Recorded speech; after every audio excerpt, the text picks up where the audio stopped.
A very wonderful day, viewers out there. Is the program Perspective on ITV.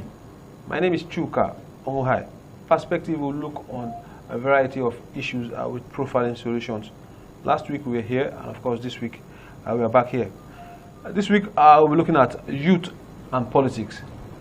Since 1999, we've seen the coming of this democracy, and of course we've seen the emergence of leaders from various political parties, especially the ones we have now, the likes of the PDP, and of course the All Progressive Congress, which is the main ruling party now.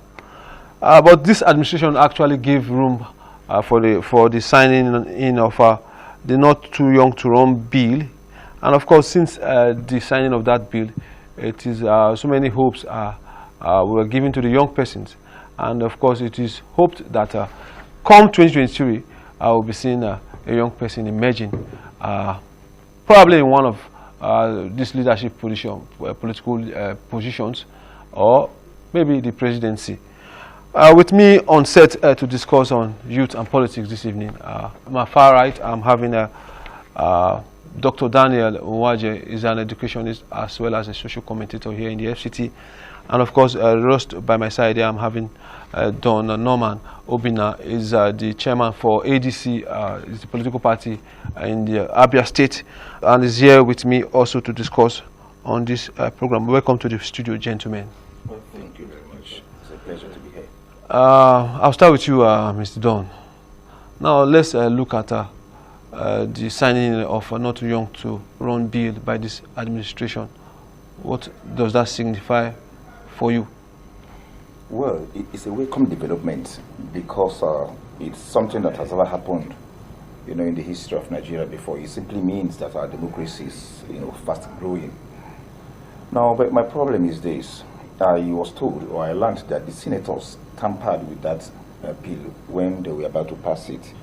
I don't know whether that information is correct, but we have a young man in our party who is 32 years old. He declared his interest to run for governorship election in the state.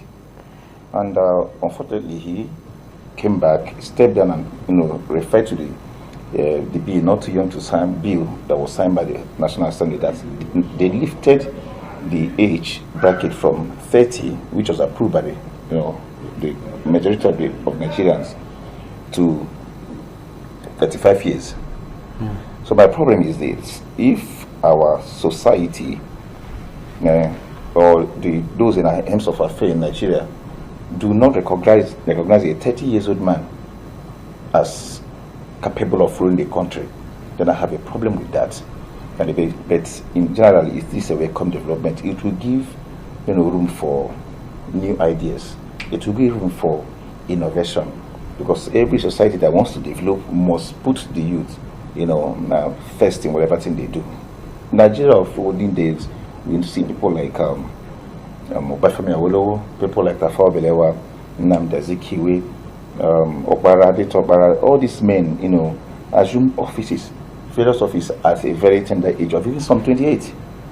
So I think that Nigerian society and those in government should understand that a 30-year-old man, or even 28-year-old man, that is intelligent, that is vibrant, that is exposed, has what it takes to be a leader in this country. And also, probably our youth should also understand that there is strength in youth. I don't like a situation, but whereby youth of Nigeria begin to see themselves as not capable of doing some certain things, thinking that they are good in psychophancy, thinking that they are good in SSS job and other stuff. I want them to see themselves as people who can aspire leadership and do better when given such opportunity. Thank you very much. Doctor, what's your view on the Not Too Young to Run bill signed by this administration? Okay, thank you, Mr. Chuka. Looking at the past, the present, like my colleague just said, if you go back to Nigeria from 1960s down with the names he has called, you realize those leaders were extremely young and they delivered. But if you compare to the present situation at the moment, my sad thing is over the history of time, looking at history, I still see these regular names still occurring in the TV. That's the young they've grown old and we still hear the same popular names and all that. So it's really sad in our present society, comparing the past and the present, and not seeing the youth actually bringing out their best into this not too young to lead the country. But it's really, really a welcoming idea for potential youth with the right set of mind to put their resources right and see how to take over the government. But it's really, really nice. But we need to see how the youth that have the creative mind that can put resources together, because the major thing is how can our country grow, not how can the youth come in, because we see previous youth in the present days, from not to mention few names, that they were given power and we are looking at what they are doing and still vibing for other presidencies and all that. So the youth need the proper orientation. I feel the youth need to be welcome into power. They need the proper orientation. They need to put the resources. They need to understand what leadership is all about. You don't expect me not having my foot right after much and all that, and I decide to. An hungry man cannot actually lead Nigeria. You have to be versatile in knowledge, and you have to be very good. We need to see your past experiences and how you've put food in and create job opportunities for all that before you assume office. I think these are lots of gap in our society that we need to identify and find reasonable solution to it. So that's my point of view. So having two major political parties as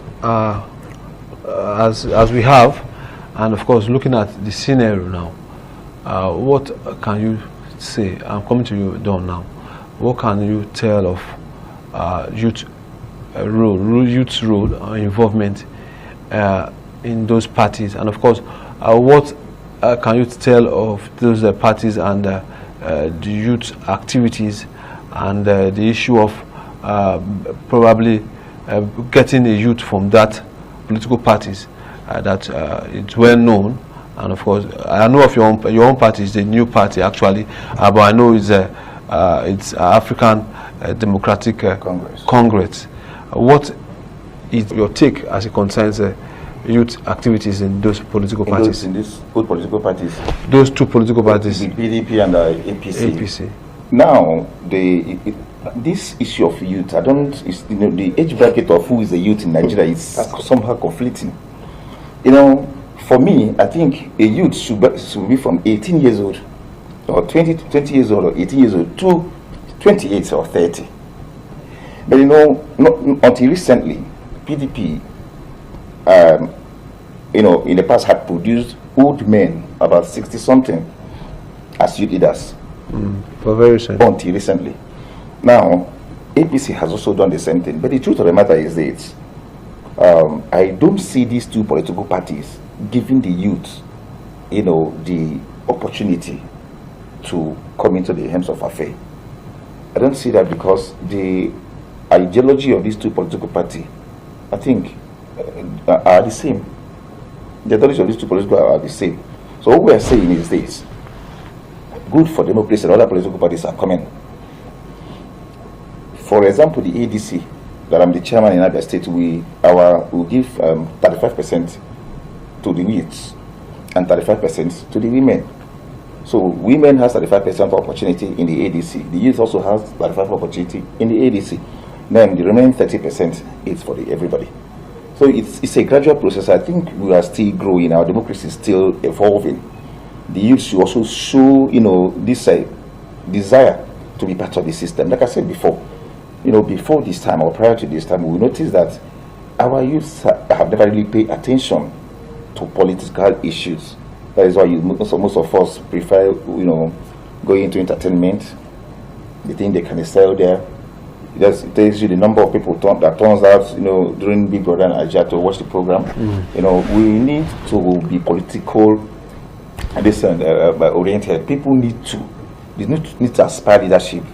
But the APC and the PDP has never given up the youth that equal opportunity to contest. That is why even during election to see them, they are just an expression of form. You see people pay as high as 7 million naira, 5 million naira. So when you make it difficult for youth to participate in politics, they will not come, because the system as it is right now does not favor the youth. The system, the political system of Nigeria as it is right now, like my friend said here, over time the same name will keep sharing the same name. Even the ones that enter the government, the youth that enter, we know how they emerge. We know how they emerge. And sometimes through the process that brought them in, we will circumscribe them from working. Or if you have the people's mandate, find yourself in a credible election where you are delivered through the people's mandate, the fear of the people, the desire to work, the desire to show capacity will be there. But when you are elected through the back door, when they call you to say, come, we just want to give you this thing. You see that when you begin to see it as a favor, the chances of upsetting the apple cart will be very, very minimal. So the youth, the system, like I said, as the democracy evolves, as we continue to grow, the youth will have equal opportunity to contest. Probably in the next 10 years, it will come to pass. But for now, I don't see that happening. Now, Doctor, do we have to change these narratives? What do you think could be done to probably look at sensitization or other things? Let me not give you a clue. But in changing this narrative, how do we go about it? Thank you, Chuka. It's a pleasure anyway. Changing the whole scenario, we have to look into history. Like I always say something, we should not throw away our history. Like it's very important to know the foundation and how Nigeria started. Because if you read about this history, you'll be able to identify where the problem is coming from. And you'll begin to see it in this present situation. So why was Nigeria much better in the 1960s after the whole colonization and all that, compared to what Nigerian situation is at the moment? So is the youth ready? The youth were actually, from looking at history, you realize to see that the youth of olden days were very much ready and they took power at a very young age. Now the youth of these days, like he said, what's the age gap bracket of the youth at the moment? We should really define ourselves. We should define what this age of youth is. Youth 18 to 40 or 18 to 60 or 18 to 50. So if I could understand what the government for the people, understand what this youth thing is all about, then we could actually know how to bring out things. But most importantly, what the youth need to understand presently in this today's Nigeria. Nigeria is extremely difficult now. So the youth needs to engage themselves in a lot of creative things. Like we said in the earlier program, bringing skill acquisition training, combining education. So while you're educated, while you're trying to gather more degree for yourself, you should also empower yourself with different skills so that you could see how the potentials of these things. If you don't test run these things, how would you know if you're capable, you're a leader, or you are? People will definitely want you to be the leading party and all that. And you see, in Nigeria, we have two major parties. Another party is featuring, trying to pushing the youth in. But you see, the power belongs to the people. But in this case, we are trying to see if the people owns the power. Because this same youth will be identified during election for involving in different things. They don't participate, oh, I want to lead, I want to be an example, I want to be something that people could look into. So they still identify themselves with these same old names. And that's one thing that keeps me not really happy. Taking history out of our curriculum, because my kids of these days, look at the curriculum of primary schools now, you find out that students don't do history anymore. I don't know why, because I feel they don't want us to still identify ourselves with these old names, keep coming. So I keep wondering if these names that root Nigerian 21, 30, and they are still here, still identifying themselves with the youth, and the youth are still participating for them to make sure they are in the power. So these are the things, we need the proper orientation. The youth need to be properly orientated. They should understand what these things are. And the only way to orientate someone is to empower that person. How do you empower such people? Government, ruling parties, whatever parties, I belong to no party, because I feel the system is still not giving that opportunity. And APCs today backs to PDP, they do the same thing, they come back and all these things, we still embrace them. So the youth should try everything as much as possible not to involve themselves in issues they don't understand. No one will just wake me up and call me on my bed and say, I want you to be here to do this thing, when I don't understand, I don't have an operational definition. You should operationalize yourself at every given time, so that when situation comes, you understand how to handle them. Don, let's look at grassroots politics. How have the youth getting grasped? Because right now we know of local government autonomy being passed into the constitution. What's your advice for young people in taking advantage of that? And of course, what is the present activities of young persons in the grassroots, grassroots politics? Let me quickly invite my friend to the ADC. Since you don't belong to any political party, you can join us in ADC and you will make a very big impact there, because we are giving chances to every youth of the country. You're canvassing him already. Now to the question, I think the Senate, the nice Senate, has done well. They've done noble. Because prior to this time, you see, there is nothing like grassroots politics in Nigeria. I will say that because the governors, the state executive, suffocated the local governments. I know of local governments, for most of them don't even like conducting elections, and when they do conduct this local government election, they bring in their lackeys, those that they will actually control. I know a lot of local government, from my other state, my state for example, the local governments, the local government like Aba North receive an average of 230 million naira every month from JACA allocation. But you see, most of these local government chairmen, the executive will call them, ask them to bring their staff strength, probably the wage bill of the local government, pay them, they send, if it's 20 million naira for example, they send in 20 million naira for a worker salary, and now give the local government 5 million naira, local government chairman 5 million naira to run the local government. So you see that the motive behind the setting up of these LGs were defeated by the state governors. So I think it's a welcome development. Now it's now behooves on the youth to take advantage of that bill and the Electoral Act, which was signed recently, and see how they can harmonize this to the best in proportion. Now, for example, I have gone to some various local government and I met men, about 70 years old local government chairmen. Yes, I've seen that happen in this Nigeria. I have met 65. I have met 50. I'm not saying that a 50 years old man shouldn't aspire for leadership on such grassroots if it's popular. If some politics is about popularity. That's what I say. If he's popular, I have to take that exception. But in a normal scenario, I think a youth, if the government is serious about this bill that they signed, they're not too young to run bill, they should even make it mandatory that the office of the local government should be occupied by a youth. Go through from certain year to certain year. Now, taking the autonomy from the government, from the government, say welcome the government, but how they will see to the perfect implementation of this bill, this act, is something that we are still waiting for. Because in Nigeria, everything goes, everything, but it has to do with the youth. I think the Nigerian youth should know now that the state of Nigeria is in their own hands. If we want to have a better Nigeria, a new Nigeria, where you can call our own, a country that will, that will prepare and stop this influx of people going to the foreign land. If we have to do that, if we must get it right, the youth must see participation, political participation, as a must, and it has to be.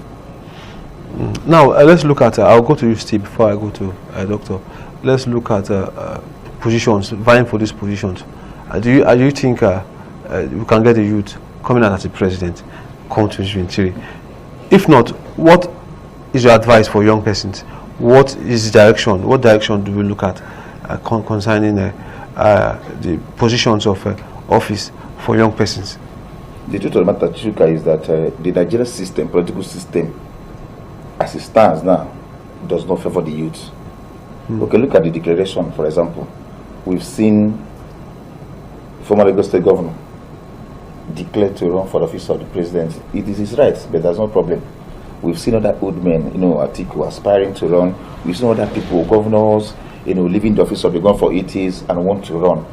Now the question is, before I answer the question is this: is there any law that says that for one to aspire being a president of Nigeria, that the person must be a former governor? There's no law that says such thing. The truth of the matter is that our system for now does not even favor it. The youth will not be allowed, except which political party, except the ADC that has said we are giving the youth social opportunity. But the truth of the matter is that when the youth come out, for example, if somebody like me comes out to run for an election, for example, even the same Nigerian youth will say, no, this one doesn't have money. This one is not popular. He's not known in the north. He's not known in the south. He's only popular in his village. or is only popular in his state. They won't even look at what you are bringing to the table. They will not look at your manifesto. They will just put you aside because you have no money. The same youth will still go back to these men.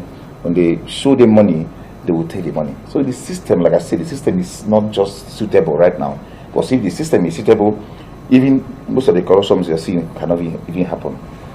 That I was discussing with somebody last time, and the person said the reason why these men sit tight, continue to sit tight, is simple.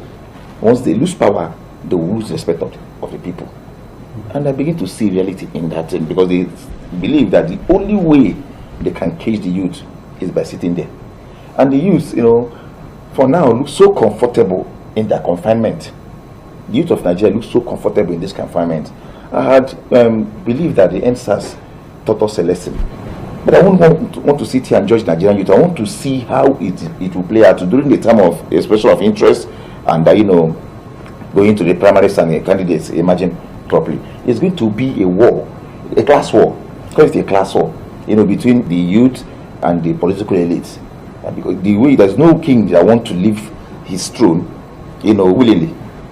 You must fight to take the throne. So I expect the youth of Nigeria to take it as a battle, not using guns, not violently, but taking it by force means coming out to show interest. And even if they decide to produce somebody who we do not like, now any political party in Nigeria that has that power or that believe in youth and give a youth ticket, I think the youth should rally around that person, because if the power belongs to the youth or the electorate, then we can change. It is the duty of the political parties to present whoever they want to present. But I think it is our power, the power of the people, to choose who their leader is. So I think the Nigerian youth should make a big statement in this particular way in 2023. Doctor, looking at political parties, what do you think roles do you think youth can occupy come 2023 elections? We've heard what he said as a concern there. But what's your own take on that? To be sincere, what role is youth?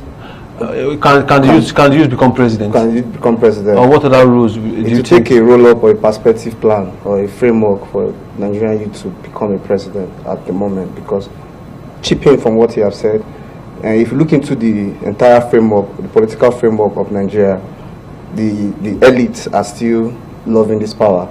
So who is going to empower these youth?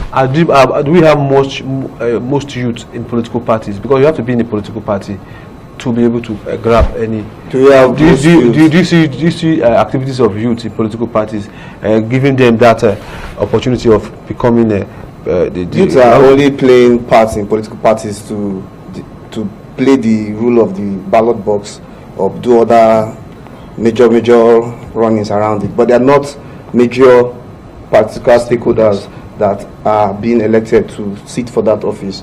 So they are still playing these back-to-back things that they do, because they don't have a proper sensitization orientation. For you to lead a country like Nigeria, you should be ready. You should have what the man take, or the manpower, and are these elites ready to empower the youth? These are things they do in television to say, we've done this, we've passed this bill, we've done this thing. But this thing, are they put into reality? Are they put into check? This is in Nigeria. People do things and get away with it. People say things and just get away with it. So are these things put into check? For the youth to lead Nigeria, I see it as a perspective roll-up plan that will take a lot of time, because at the moment, we are not ready. We are not really ready, but the major thing we should understand is that we should not be an instrument of destruction. We should not be an instrument to encourage these same old faces. We should go back to our history. I still stand by myself, and I remain extremely humble to that we should understand these things and these famous names that we read about still coming to our kids' years and all that. So we should look into that one. The other thing we should look into that is we should be man of ourselves. We should say something and stick to it. A lot of things we've seen over the past that led to a lot of destruction, NSACs, like you said. We see the youth coming out in masses. So if the youth can come out in that masses in one voice, not for the other way around, not creating or destroying government properties, or there's a lot of ways, we could empower ourselves. You could look into a youth and, oh my God, there's vision I see about you. Not money. can I empower you in social skills and all that. By the time we engage our mental, our everything, our entire body in different things, I don't think this elite and all these political leaders could find us available. Thank you very much, Doctor. Time is not on our side. I will get your last word and very brief on that. Electoral Act Amendment, how do you see it helping us out coming elections?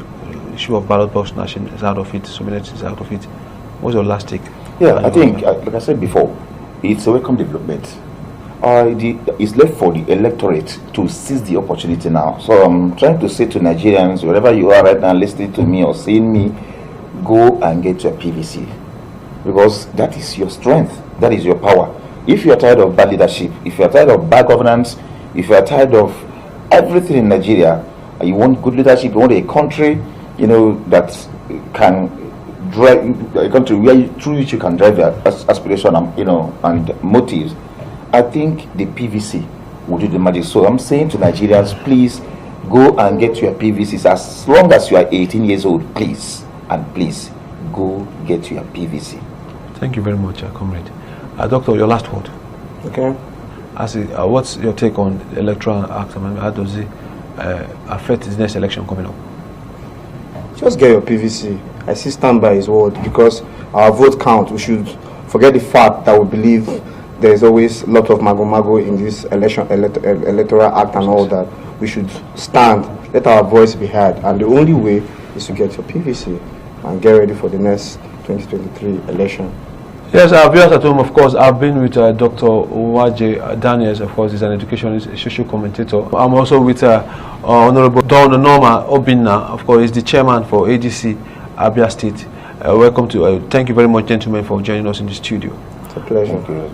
So viewers, okay, that's all we'll be having on this program this week. Of course, next week we'll be back here. Until then, my name is Chuka Onguhai. Bye for now.